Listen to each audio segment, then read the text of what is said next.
Hi hello வணக்கம் friends. நம்ம இப்போ இந்த வீடியோவில் என்ன பார்க்க போகிறோம்னா, இவ்வளோ நாளாக நம்ம வந்து ஃபாரின் டாக்ஸோட டேலண்ட், இன்டெலிஜென்ஸ், அப்புறம் கார்டிங் சென்ஸை பற்றி பார்த்துட்டு இருந்தோம்ல. அது மாதிரி நம்ம நேட்டிவ் ப்ரீடான இந்தியாவிலேயும் வந்து பல வகையான நாய்கள் இருக்குது. அவங்களுக்கு என்னென்ன திறமை இருக்குது, இன்டெலிஜென்ஸு, கார்டிங் சென்ஸை பற்றி தான் பார்க்க போகிறோம் இந்த வீடியோவில். வாங்க வீடியோக்குள்ளே போகலாம்.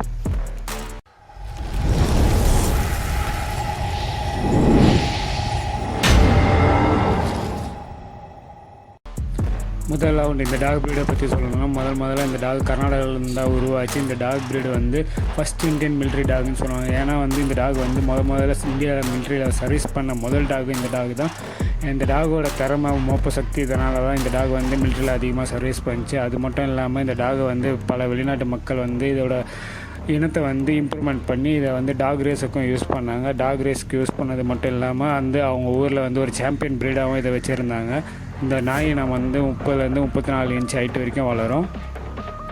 கோம்பை, இந்த டாகை பற்றி சொல்லணும்னா, இந்த டாகுக்கு ஏன் கோம்பைன்னு பேர் வந்துச்சுன்னா, நம்ம தமிழ்நாட்டில் கோம்பைன்ற கிராமத்துலேருந்து உருவானதுனால இந்த நாய்க்கு கோம்பைன்ற பேர் வச்சிட்டாங்க. அது மட்டும் இல்லாமல் இந்த டாகுக்கு வந்து சைட்டோன்னு ஒரு பேர் இருக்குது. சைட்டோன்னா வந்து தூரத்தில் வந்து ஒரு சின்ன பொருள் அசைஞ்சாலும் இதோட கண்களுக்கு ஈஸியாக புலப்படும். அதனால தான் வந்து இந்த நாயினங்களை வந்து கோம்பைன்னு பேர் வச்சுருக்காங்க. அது மட்டும் இல்லாமல் இந்த நாயினங்கள் வந்து அதிகமாக வந்து ஹண்டிங்காக தான் யூஸ் பண்ணாங்க பழங்காலத்தில். கோம்பை டாக் வந்து தனி சிறப்பு கொண்டது. ஆனால் சில ப்ரீடர்கள் வந்து இதை இந்தியன் பறையா டாக் கூட வந்து மிக்ஸ் பண்ணி வைக்கிறாங்க. ஆனால் கோம்பை டாக்ஸ் வந்து சில தனித்தன்மையான மார்க்ஸ் இருக்கும். இந்தியன் பறையா இந்த டாகை பற்றி சொல்லணும்னா, இது இன்றைக்கி உருவான ப்ரீடோ இல்லை போன வருஷம் உருவான ப்ரீடோ கிடையாது. ஆரம்ப காலகட்டத்திலேருந்தே நம்ம கூட ஒன்றி வாழ்ந்த ஒரு நாயினம் தான் இது. இந்த நாய் வந்து low class people and no class people இருக்காங்களா, அவங்க தான் வந்து அதிகமாக வளர்த்துட்டு இருந்தாங்க. இந்த டாகை வந்து சரியான முறையில் ட்ரெயின் பண்ணி வச்சுருந்தோன்னா இது ஒரு பவர்ஃபுல்லான கார்டிங் டாகாகவும் இருக்கும்.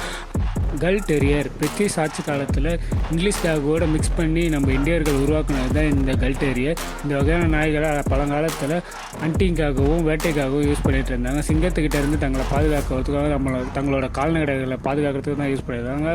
காலப்போக்கில் இந்த நாய் வகைகளை வந்து டாக் ஃபைட்டுக்காக யூஸ் பண்ணிகிட்டு இருக்காங்க. இப்போ பஞ்சாப், டெல்லி போன்ற இடங்களில் இந்த நாய் இனங்களை காணலாம்.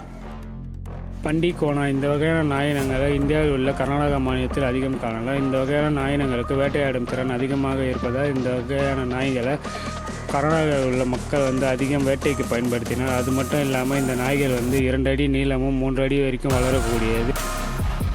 கட்டி டாக்ஸ், இந்த வகையான நாயை வந்து டிபெட்டியன் மஸ்டிஃப் நினச்சிருப்பாங்க. ஆனால் அது வேறு இது வேறு. இந்த வகையான நாய்கள் வந்து இமாச்சல பிரதேசத்தில் அதிகமாக காணப்படும். இந்த நாய் வகைகள் வந்து அதிகமாக அக்ரெஷனாக இருக்கும். அதேமாதிரி வந்து இந்த நாய்கள் வந்து 2 அடியிலேருந்து 3 அடி வரைக்கும் வளரக்கூடியது. அது மட்டும் இல்லாமல் 30 to 40 கிலோ வரைக்கும் வெயிட்டு போடக்கூடியது. அது மட்டும் இல்லாமல் இந்த நாய் வந்து வேட்டைக்கு அதிகமாக பயன்படுத்துவாங்க. அதேமாதிரி இந்த நாயோட கார்டிங் சென்ஸ் வந்து ரொம்ப அதிகமாக இருக்கும், சரியாக ட்ரெயின் பண்ணால்.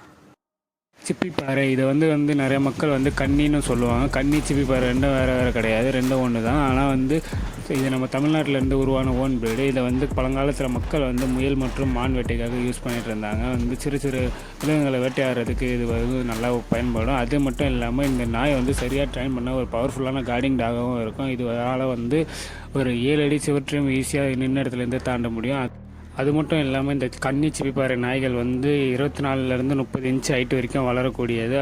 இந்த நாய்கள் இனங்கள் வந்து 60 km/h வரைக்கும் ஓடக்கூடியது. பக்கர்வால், இந்த வகையான நாயினங்களை டெல்லி, பஞ்சாப், இமாச்சல பிரதேசத்தில் அதிகமாக காணலாம். இந்த வகையான நாயினங்கள் வந்து வேட்டையாடும் திறன் அதிகமாக இருக்கும். அது மட்டும் இல்லாமல் இந்த வகையான நாயினங்களை வந்து பழங்காலத்துலேயும் சரி இப்பயும் சரி மக்கள் வந்து காட்டு பன்றிங்கிட்ட இருந்து தங்களோட கால்நடைகளை பாதுகாக்கிறதுக்காக பயன்படுத்திட்டு வராங்க. இதை வந்து சரியாக ட்ரெயின் பண்ண ஒரு பக்கவான கார்டிங் டாகவும் இருக்கும். அது மட்டும் இல்லாமல் இதோட பைட்டிங் ஃபோர்ஸ் வந்து 220 PSI வரைக்கும் இருக்கும். அது மட்டும் இல்லாமல் இந்த நாய் வந்து 2 அடி நீளமும் 2.5 அடி உயரமும் இருக்கும். அது மட்டும் இல்லாமல் இதை வந்து சரியாக ட்ரெயின் பண்ணால் தான் வந்து நம்ம வளர்க்க முடியும். ஏன்னா வந்து இது ஹெவியான ப்ரீடு. ராஜபாளையம் நாயினங்கள் வந்து தமிழ்நாட்டில் உள்ள ராஜபாளையத்தை தான் பூர்வீகமாக கொண்டு இருக்குது. அது மட்டும் இல்லாமல் இந்த நாய்கள் வந்து உஜாலா ஒயிட்டில் தான் வரும். மூக்கு வந்து லிப்ஸ்டிக் போட்ட மாதிரி இருக்கும். இந்த நாயினங்கள் வந்து 3 அடி வரைக்கும் வளரக்கூடியது. அதே மாதிரி வந்து இது சிங்கிள் மாஸ்டர் ஓனர் டாக். இது வந்து இந்த நாய் இனங்களை வந்து வீட்டில் எத்தனை பேர் நம்ம வந்து சாப்பாடு போட்டு தீனி போட்டு வளர்த்தாலும் வந்து யார் அது ஓனராக நினைக்குதோ அவங்கக்கிட்ட ஓடிதான் பழக்கம். புள்ளி குட்டா, இந்த வகையான நாய் இனங்கள் வந்து நம்ம தமிழ்நாட்டில் இருந்த அலங்குன்ற வகையான நாய்கிட்ட இருந்தால் உருவானது. இந்த வகையான நாய் இனங்களை வந்து அதிகமாக வந்து டாக் ஃபைட்டிங்காக யூஸ் பண்ணுறாங்க. இந்த நாய்களை அதிகமாக பார்க்கக்கூடிய இடங்கள் வந்து பஞ்சாப் மற்றும் பாகிஸ்தான்.